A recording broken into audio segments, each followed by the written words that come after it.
La corsa continua è una seconda edizione quest'anno, un'edizione che in realtà non è una seconda, è come se fosse una prima, perché l'evento della corsa continua è un evento che si viene realizzato insieme alle ragazze e ai ragazzi organizzatori, che quest'anno hanno fatto con me, con Segni d'Infanzia, un progetto di formazione, quindi abbiamo insegnato loro come si organizza un evento culturale. La corsa continua sempre per il pubblico, perché il pubblico fornito di questo pass ha l'opportunità nella giornata di oggi di viaggiare in tutta Mantova e in tutta la provincia gratuitamente, quindi anche raggiungere e andare via dalla città. E fruire che cosa? Un programma sconfinato fatto di tantissimi artisti anch'essi under 25, così come gli organizzatori, che sono stati selezionati dai ragazzi. E poi, perché l'evento è dedicato alla Gen Z, tutti insieme andremo all'appuntamento a Parco Te al Jump Fest, perché questo è un evento che è stato realizzato anche in comunicazione con gli altri eventi che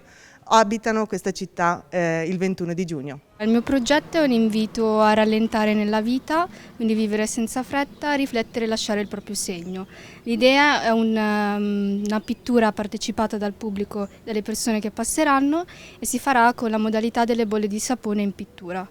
che stamperanno, come già qualcuno ha fatto, con bolle di sapone di vario colore. È una pittura accessibile a tutti e soprattutto disguida da quello che è il problema del foglio bianco, un blocco che hanno tutti, pure io.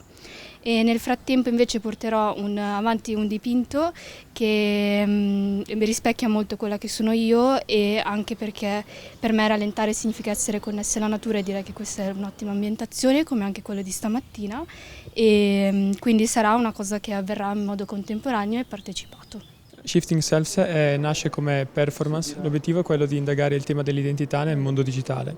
Diversamente dal mondo fisico, dove le nostre identità sono facilmente riconoscibili, nel mondo originale, nel mondo virtuale, le nostre identità si sfaldano, quindi possiamo assistere a una spersonalizzazione della persona. All'interno di questo contesto mutevole, labile, per citare Bauman con la sua modernità liquida, si localizza appunto Shifting Selves, e all'interno di quest'opera il fruitore può appunto intervenire direttamente sull'opera e manipolare quella che è un semplice,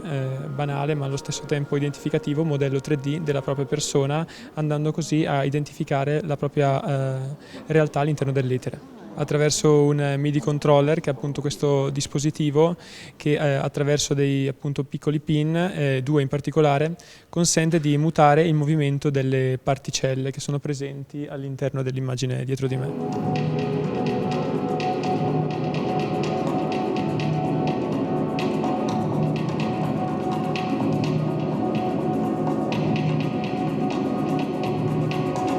La performance di oggi è una performance di danza contemporanea che si chiama Decluttering, e il concept di Decluttering è quello appunto di lasciare andare e fare spazio, e quello che vedete oggi è appunto proprio un processo introspettivo delle tre performer qui presenti, Beatrice, Francesca e Sara, e appunto dove portano il loro appunto sapere.